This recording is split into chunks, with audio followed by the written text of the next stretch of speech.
কাকদ্বীপ থেকে কুচবিহার, জঙ্গলমহল থেকে পাহাড় সমতল, ডুয়ার্স, জঙ্গল, চা বাগান, সকলে কেমন আছে? সকলে কোনো অসুবিধা নেই তো? মানুষের উপকারে আরও কি করা যায়? এই কথাগুলির অন্তর্নিহিত অর্থে লুকিয়ে থাকে একটি সুন্দর চিন্তাধারা।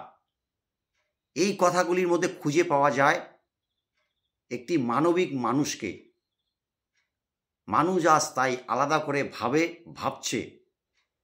ভাবছে বলেই তাদের নিজ নিজ হৃদয়ে প্রতিধ্বনিত হওয়া শব্দ শুনতে পায়, দিদি তোমাকেই বারবার চাই।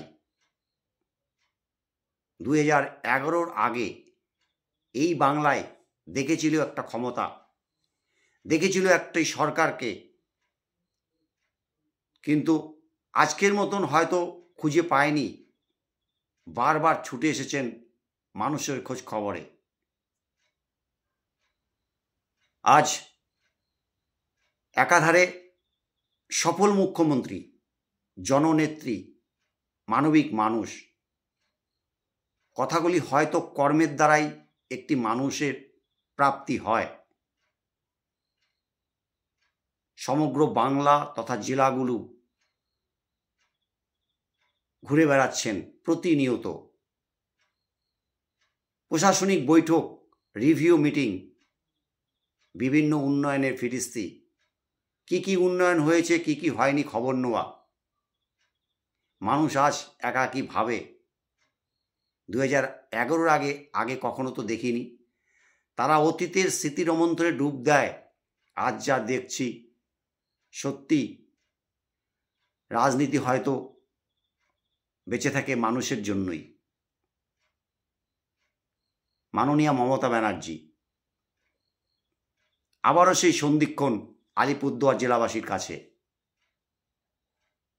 আগামী 22শে জানুয়ারি, 23শে জানুয়ারি আলিপুরদুয়ারের মাটিতে পদার্পণ করছেন মানবিক মানুষ, জনগণের নেত্রী। 13 বছর অতিক্রান্ত সরকারের প্রতি মানুষের আস্থা, ভরসা, বিশ্বাস সেই জায়গায় পৌঁছে গেছে।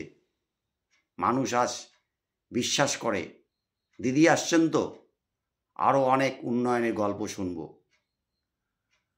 তার প্রতিটি কণ্ঠস্বর মানুষের কথা মানুষ আজ ভালোভাবেই জানেন। মানুষ আজ মিলিয়ে নিচ্ছেন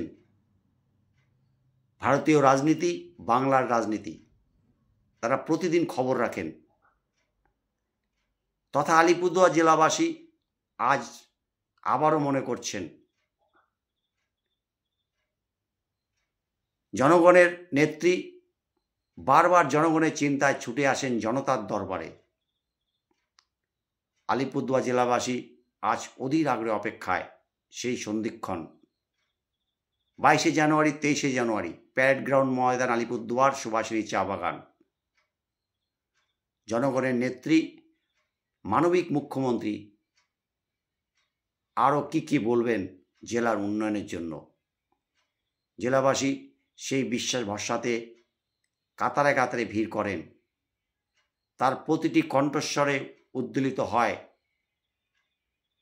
তার কণ্ঠস্বরে ধরা দেয় মানুষের আবেগ।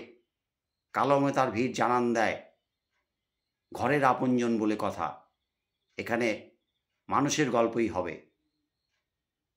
এই বাংলা আজ তাকে খুঁজে পেয়েছে আলাদা করে। স্বভাবতই আলিপুরদুয়ার জেলাবাসী আজ যেমন আবেগপ্লুত, তেমনি অধীর আগ্রহে অপেক্ষায় দিন গুনছেন। ঘরের আপনজনকে বরণ করে নিতে হবে। ঘরের আপনজনকে বরণ করে নেওয়ার জন্য তারা সেই পথ চেয়েছেন। দিদি আসছেন, তার জনসভায় তার প্রতিটি বক্তব্য আলিপুরদুয়ার জেলাকে আবারও সেই জায়গায় পৌঁছে দেবে। আলিপুরদুয়ার জেলাবাসী উন্নয়নের যে জোয়ার, সেই জোয়ারকে এগিয়ে রাখবে মাননীয় মুখ্যমন্ত্রীর উপস্থিতিতে। মানুষ সেই আশায় বুক বেঁধে আছেন।